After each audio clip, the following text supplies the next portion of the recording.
Russia has lost its 50th colonel of the war in Ukraine in the latest hammer blow to the Kremlin, with the death toll now thought to have climbed past 31,000.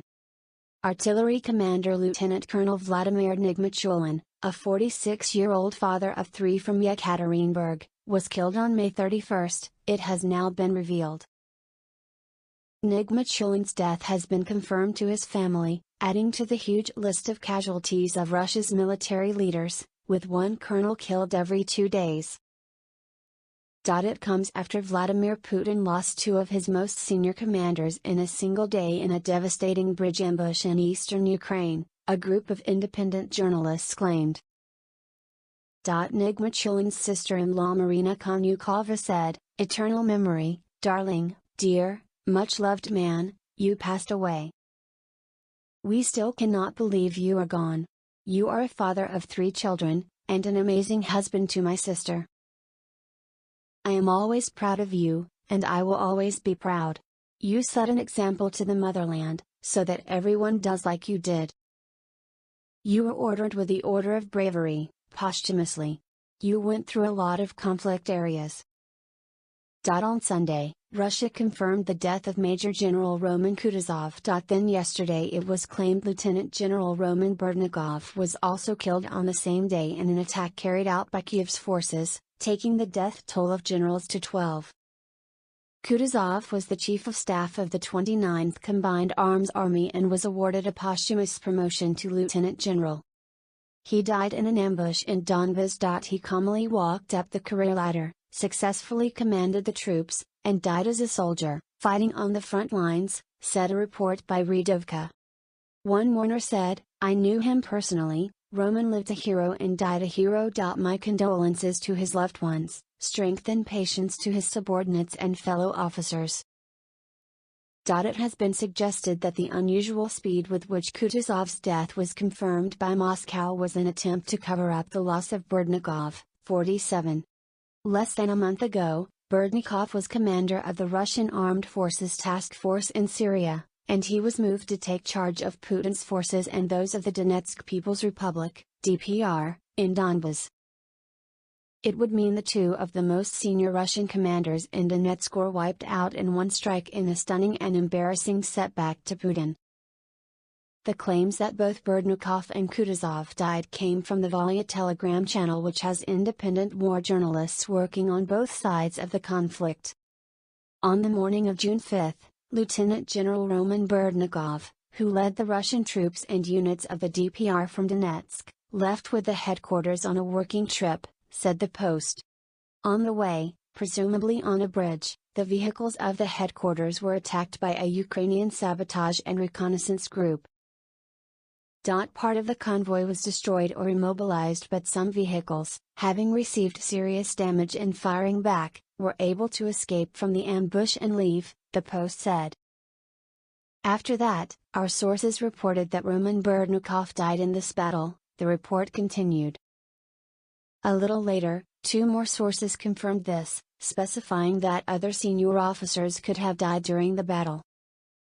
A mercenary who gained notoriety for butchering prisoners of war and civilians in the Donbas has also been killed, it was revealed today.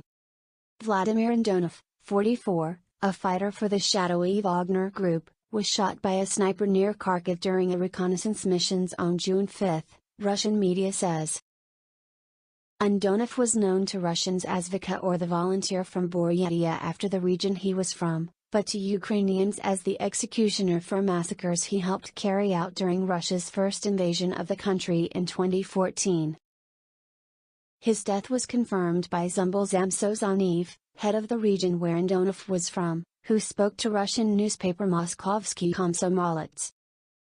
Andonov has served in the regular Russian military from 1997 until 2005, when he moved to the city of Ulan-Ude, where he studied in a teaching college. He dropped out of school before completing his studies and got a job in trade, before answering a call for volunteers to go to Ukraine and join the fighting in 2014.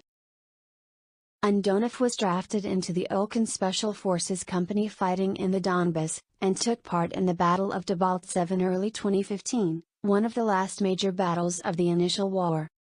At the time, he appeared in a video filmed in the region, which became one of the first pieces of evidence that volunteers from the Buryatia were in Ukraine. Ukraine accuses him of personally participating in the massacre of prisoners of war in the town of Lavinovo in the aftermath of the battle, and of killing civilians elsewhere in Donbas. Meanwhile, Russia is acting to gag the media from revealing any details about troops killed in Ukraine. A court has declared that lists of slain soldiers are a state secret and those already published must be withdrawn. The cover-up move betrays Kremlin concern that the rising death toll is starting to have an impact on public support for Putin's war. There are already draconian laws in place, but the independent Russian media are now forbidden from even collating open-source details of funerals to indicate the scale of the losses, which overall have been put at 31,000. Graveyards in Russia are increasingly seeing burials linked to the war. Some have entire alleys of the dead of Russian servicemen killed in Putin's war. Videos show a high-rank double military funeral in Balashikha, in Moscow region, and an alley of war burials in Ryazan, home to some of the country's finest paratroopers. The court decision potentially prevents details of dead conscripts on the sunk Moskva cruiser from ever being identified.